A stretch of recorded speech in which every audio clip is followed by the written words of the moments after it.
الصلاة والسلام على سید المرسلین اما بعد فاعوذ باللہ من الشیطان الرجیم بسم اللہ الرحمن الرحیم۔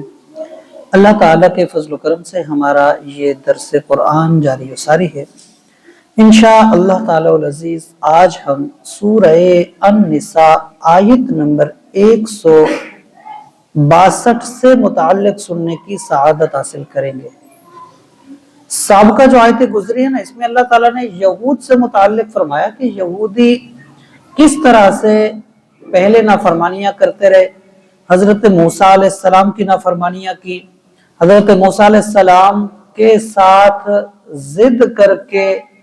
بحث کر کے، زبردستی کر کے کتاب کے لیے کہتے رہے۔ جب اللہ نے توریت کی کتاب نازل فرما دی تو پھر اس کے اوپر عمل نہیں کیا۔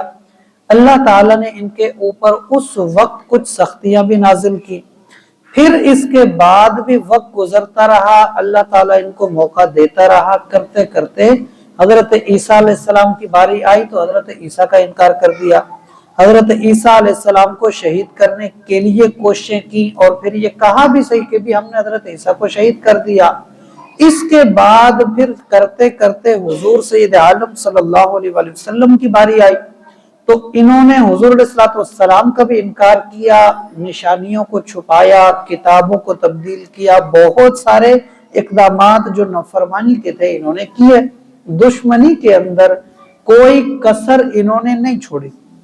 تو اللہ تعالیٰ نے فرمایا کہ ان کے یہ جو ظلم تھے، ان کی یہ جو برائیاں تھی، ان کی وجہ سے پھر اللہ تعالیٰ نے ان کے اوپر کئی حلال چیزیں حرام کر دیں۔ وہ تمام چیزیں اللہ تعالیٰ نے ذکر فرمایا کہ کیسے کیسے اللہ تعالیٰ نے ان کے کن کن برائیوں کی وجہ سے پھر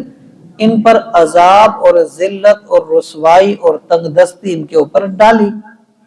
اس کے بعد اب یہاں سے ایک تذکرہ ہو رہا ہے کہ بھی اگر یہ سارے ایسے تھے یا کچھ ایسے تھے یا کچھ اچھے تھے، تو اللہ تعالیٰ نے اب ان کا تذکرہ کیا، کہا کہ یہودی نافرمان قوم ہے، ان میں سے بڑی تعداد نافرمانی والے ہیں، جنہوں نے ضد کی، حسد کی، مخالفت کی، سب وہ ہیں، لیکن اللہ ان کو بھی جانتا ہے جو ان میں سے صحیح تھے، جو حضرت موسیٰ علیہ السلام کی تعلیمات پر عمل کرنے والے تھے، وہ بھی تھے اور اللہ ان کو بھی جانتا ہے۔ اور ایسے افراد جو حضرت عیسیٰ علیہ السلام کی تصدیق کرنے والے تھے، یا پھر بعد میں ایسے افراد جنہوں نے حضور علیہ السلام کے زمانے کو پایا تو حضور علیہ السلام کی تصدیق کی، اور حضور کے زمانے تک جو اصل تعلیمات تھی حضرت موسیٰ علیہ السلام کی، حضرت عیسیٰ علیہ السلام کی، ان پر عمل پیرا رہے اور ان کو مانتے رہے اور اس کے اوپر اللہ تعالیٰ کے حکم کے مطابق عمل کرنے میں پیش رہے۔ انہوں نے رد و بدل نہیں کیا، انہوں نے کوئی غلط بیانی نہیں کی، ان کے کردار بھی غلط نہیں تھے اور ان کی تعلیمات بھی غلط نہیں تھی، یہ لالچی لوگ نہیں تھے۔ تو یہاں اللہ نے ان کا ذکر فرمایا لیکن الراسخون، ساری باتیں پیچھے کر کے پھر فرمایا کہ لیکن الراسخون، لیکن وہ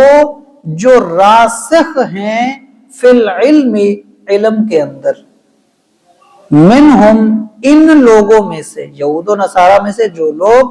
علم کے اندر راسخ ہیں، یعنی کہ علم کو ماننے والے بھی ہیں اور علم ایسا ہے کہ ان کے اندر رچ بس گیا۔ راسخ کہتے ہیں کہ رچنا بسنا، بالکل، کہ وہ علم حاصل ان لوگوں نے کیا تو وہ علم ان کے کردار سے نظر آیا کہ ہاں یہ لوگ اصل ہیں علم والے۔ تو فرمایا کہ وہ لوگ جو راسخ ہیں علم کے اندر، والمؤمنون، اور ایمان لاتے ہیں، ایمان لانے والے ہیں، ایمان والے ہیں، یؤمنون بما انزل الیک،